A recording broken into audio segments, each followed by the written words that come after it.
A Nightline exclusive. Piper Rockelle as you've never seen her. For the first time on TV, the former kid influencer turned OnlyFans instant millionaire, addressing the scandal that rocked her YouTube star persona, brushing off her critics and making it clear she's in charge.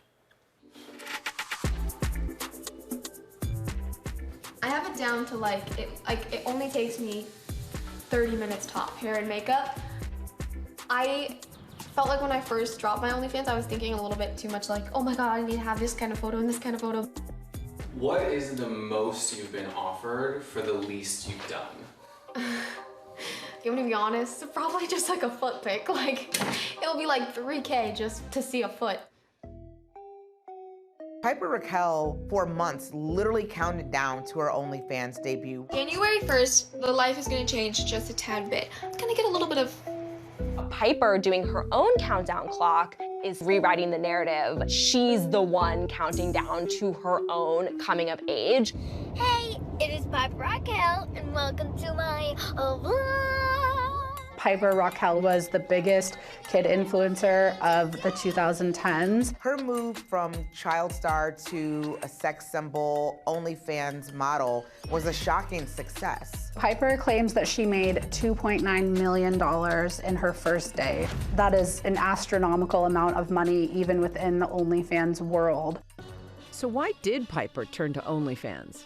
It may have something to do with a massive scandal and lawsuit. It involves her mother and allegations of abuse and exploitation.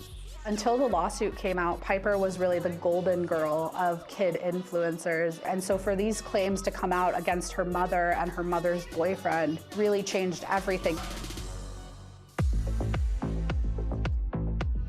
Piper was born to her mother, Tiffany Smith, in 2007 in Georgia. And by the time she was 3 years old, she was competing in pageants. Her father was not involved. He freaked out when he found out Tiffany was pregnant and, you know, he went off and did his own thing. Tiffany was really just trying to make things work.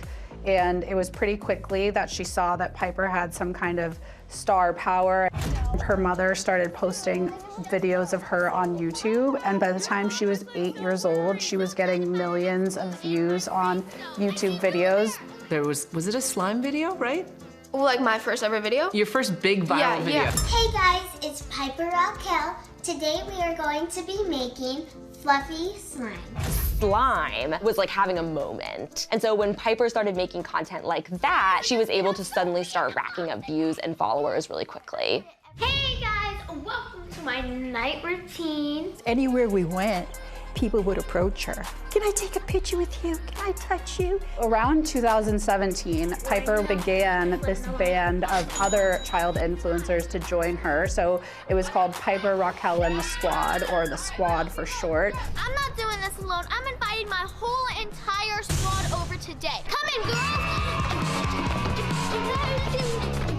A few years after the Squad was created, you start seeing this proliferation of like crush content where the kids are revealing who they have a crush on, or they're even like kissing each other. Piper's mom was the boss. She was the boss of Piper, and when it came to the Piper Squad, she was also the boss and really like the caretaker of all these other kids.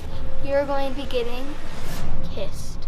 Those crush videos, some people thought inappropriate.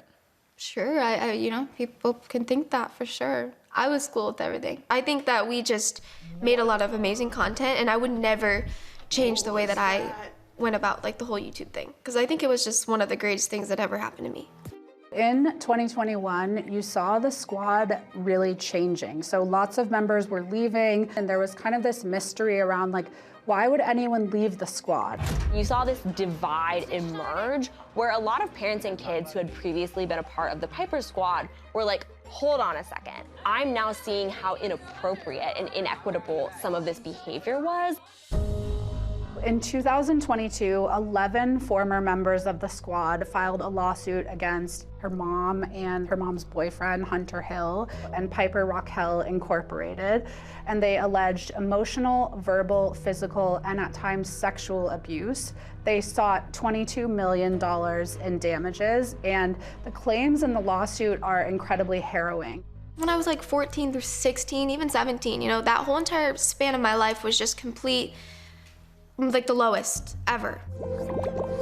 In 2025, Netflix dropped this documentary that was called Bad Influence, and it was really an inside look at this lawsuit and these allegations against Tiffany Smith and the world of kid influencing.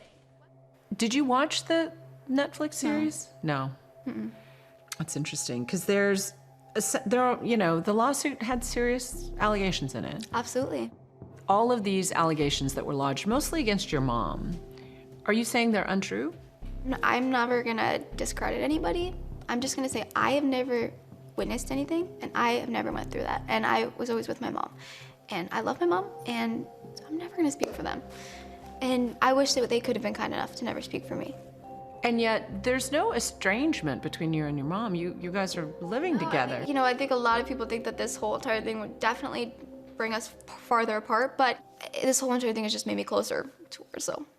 So the lawsuit was settled in 2024. It was settled for $1.85 million, which is a far cry from the $22 million in damages sought. Tiffany Smith, Hunter Hill, and Piper Rockelle Inc. never admitted to any wrongdoing. After the lawsuit was filed, YouTube demonetized Piper's channel. At the time, Piper and Tiffany, they're making about $300,000 to $400,000 a month. So that is a significant loss. So what does Piper do? She pivots and she leaves that young girl behind. I'm doing my first ever collab on OnlyFans, which I'm super excited about, with Sophie Rain and Aisha Sophie. They're like the two hottest little girls ever, women. I love them so much. We just went on a little trip together and we took some photos and it was so much fun. Like so much fun. So I had the best time ever. What made you think about going on OnlyFans? Once I did turn 18, I was like, where do I want my life to go? What if I become an actor, a singer? But then I kind of thought about it. I was like, I don't think that that's for me. I'm never gonna have a good reputation. I'm never going to have a clean slate. I don't really want a clean slate. It does seem that a lot of the people who are consuming content on OnlyFans, especially of really young girls like Piper, who is only 18, are older men. It's always just been adult men who are sort of leering after these barely legal women. As a culture, we fetishize youth to such an extreme degree. Does it trouble you that a lot of your fans are older men? I mean, it's not, I don't really think about it that much. I don't think about it like that. Your OnlyFans has no nudity. I mean, no, not yet, at least.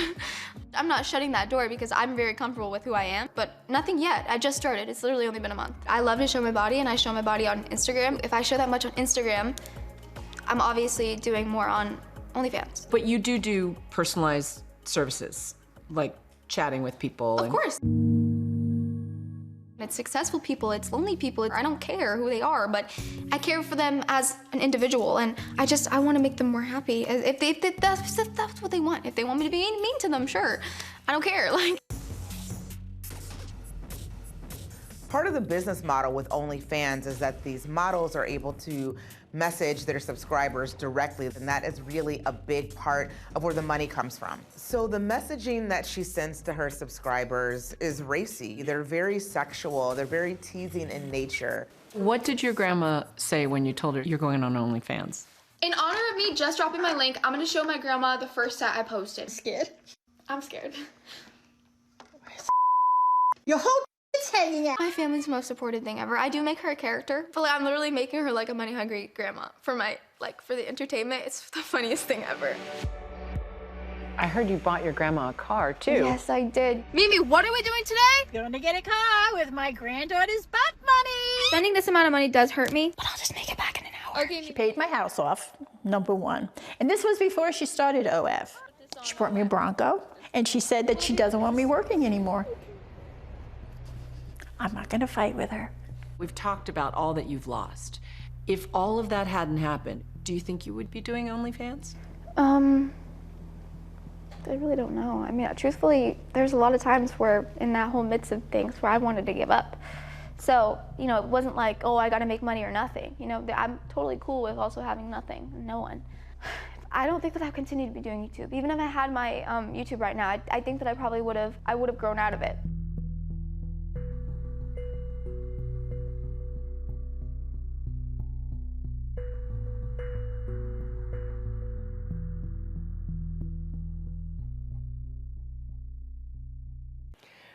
For much more on this story, including lots of behind-the-scenes looks at Piper's OnlyFans, watch Impact by Nightline. Piper Rockelle, Barely Legal, now streaming on Disney Plus and Hulu.